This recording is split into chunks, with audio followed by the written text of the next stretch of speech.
Boa tarde, pessoal, tudo bem com vocês? Mais uma tardezinha com Jesus.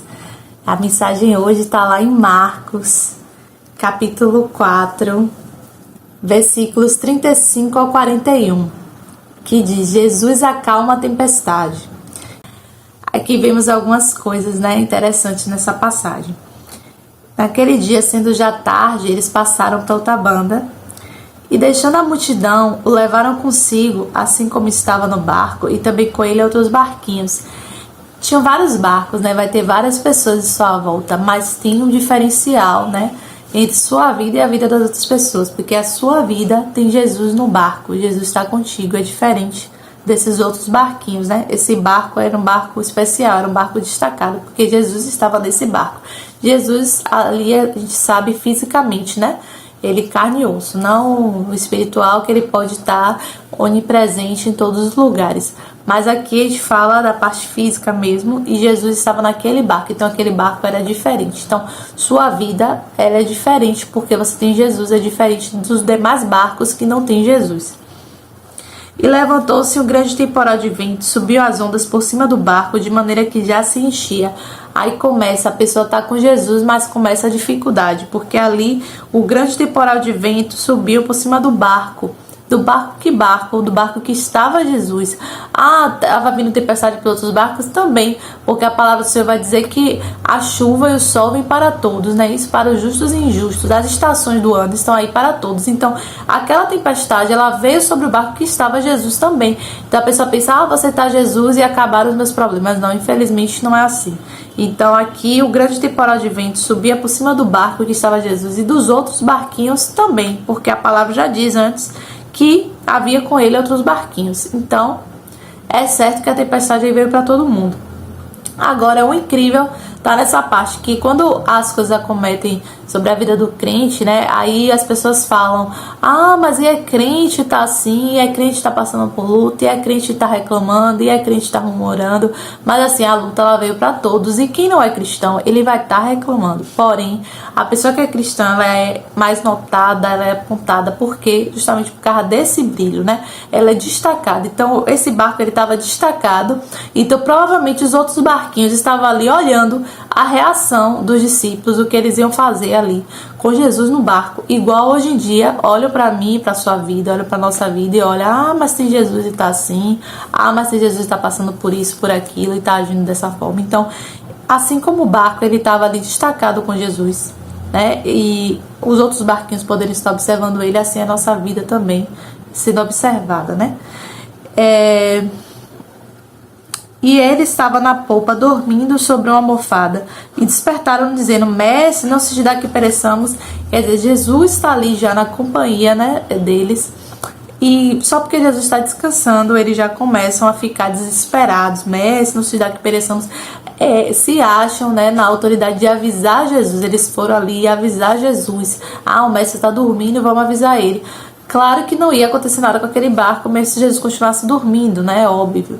Mas assim, os discípulos, eles iam ter que tomar uma posição, uma posição de fé, de acreditar que aquele barco não ia afundar, porque Jesus estava ali. Então eles profetizarem, mar se aquieta, vento se aquieta, porque Jesus está comigo, Jesus está no barco. Só que os discípulos não tiveram essa autoridade para fazer isso. O que os discípulos fizeram foi o quê? Se desesperar e acordar Jesus. Assim também é conosco, quando a gente está desesperado com Jesus no nosso barco, e quando a gente ora ao Senhor de uma forma desesperada, como discípulos ali, eles, digamos que esse chamar Jesus seria o nosso orar hoje em dia. Vou aqui chamar Deus, vou aqui, Deus, olha para mim. Então ali é um ato de desespero. Então os discípulos, eles desesperados, Mestre, não se te dá que pereçamos, já foram reclamar, dizer que ia morrer, Mestre, você não tá vendo que a gente vai morrer, você não tá vendo que a gente vai perecer, não tá vendo essa tempestade não. Então assim, Deus, ele tá vendo tudo, ele já estava vendo nessa época, ele continua vendo hoje. E Jesus, porque estava ali fisicamente descansando, os discípulos foram acordar Jesus de uma forma desesperada. E ele, Jesus, despertando, repreendeu o vento e disse ao mar, cala-te e aquieta-te. E o vento se aquietou e houve grande bonança. Então, acordaram Jesus para falar isso, para falar algo que eles poderiam ter falado, que eles poderiam ter confiado. Mas eles acordaram Jesus para falar, cala-te, aquieta-te. E Jesus disse, e realmente houve grande bonança. Porém, Jesus dá uma bronca, né, nos discípulos. Depois ele fala: por que sois tão tímidos? Ainda não tendes fé? Então, a timidez era um sinônimo da falta de fé. Aqui, Jesus está comparando as duas coisas. Por que vocês são tímidos? Ele poderia ter feito uma pergunta ou a outra. Por que vocês são tímidos? Vocês não têm fé? Ele poderia ter feito uma ou outra. Mas Jesus faz as duas, porque ele afirma que a timidez é também uma falta de fé. Perguntou a pergunta retórica, Jesus já sabia, porque se eles tivessem fé, eles mesmos tinham falado. Então, foi uma pergunta para ver o que eles iam responder, né? Porque Deus, Jesus, ele sempre está nos perguntando as coisas, né? Ele pergunta: o que queres que eu te faça? Quando Caim matou Abel, ele perguntou: onde está o teu irmão? Jesus, Deus, ele está sempre perguntando e deixando que a gente fale, né? Cada um examine-te a ti mesmo. Então, ele está te perguntando para você se examinar. Então, por mais que Deus já sabe o que a gente quer, né? Nossas vontades, nossos anseios, nosso coração, mas ele quer que a gente fale. Então, a gente vai falar mediante uma pergunta, né? Então, ele perguntou: por que sois tão tímidos? Ainda não tendes fé?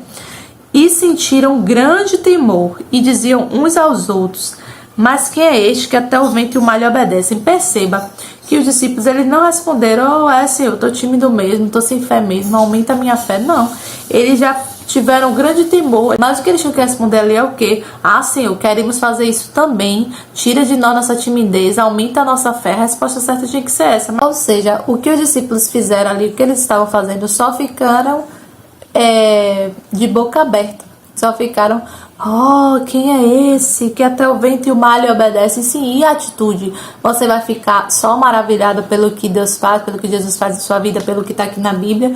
E a atitude para ver aquelas coisas acontecerem na sua vida? Então, assim como Jesus fala que coisas maiores do que a que ele fez, nós faríamos também, né? Ele fala: ide por todo mundo, pregar o evangelho a toda criatura, esses sinais seguirão aqueles que crerem, em meu nome expulsarão demônios, pisarão os pés do leão e a serpente, né?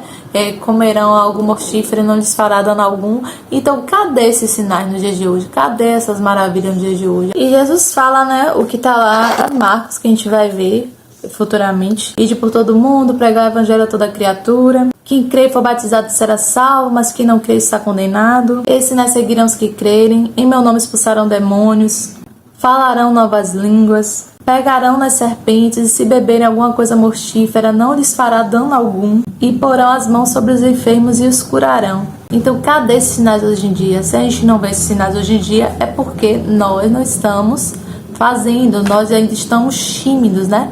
Nós ainda não temos fé suficiente para ordenar para o Espírito e falar: sai, e ele sair. A gente ainda não está com essa fé desse jeito. Então, Jesus, ele está perguntando desde essa época lá para os discípulos: até quando estarei convosco, né? Ainda não tem desfé.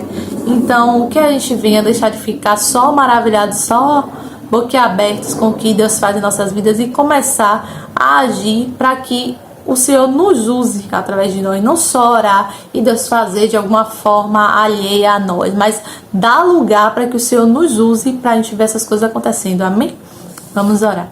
Pai amado, querido e bendito, em nome de Jesus, vai tirando toda a timidez, Pai, vai aumentando a nossa fé, Pai, que o Senhor venha agir em nós e através de nós, Pai, não só usando terceiros para nossas vidas, Pai, mas que o Senhor tenha livre acesso para nos usar, Pai, e vermos o Teu poder se manifestar através de nós, como está na Tua palavra, que esses sinais seguiriam aqueles que creem, Pai. Então nós queremos que esses sinais nos sigam, Pai, em nome de Jesus, Pai. Assim que eu te oro e te agradeço, tendo certeza da vitória em Cristo. Amém. Amém, pessoal. Fiquem todos com Deus e até a próxima.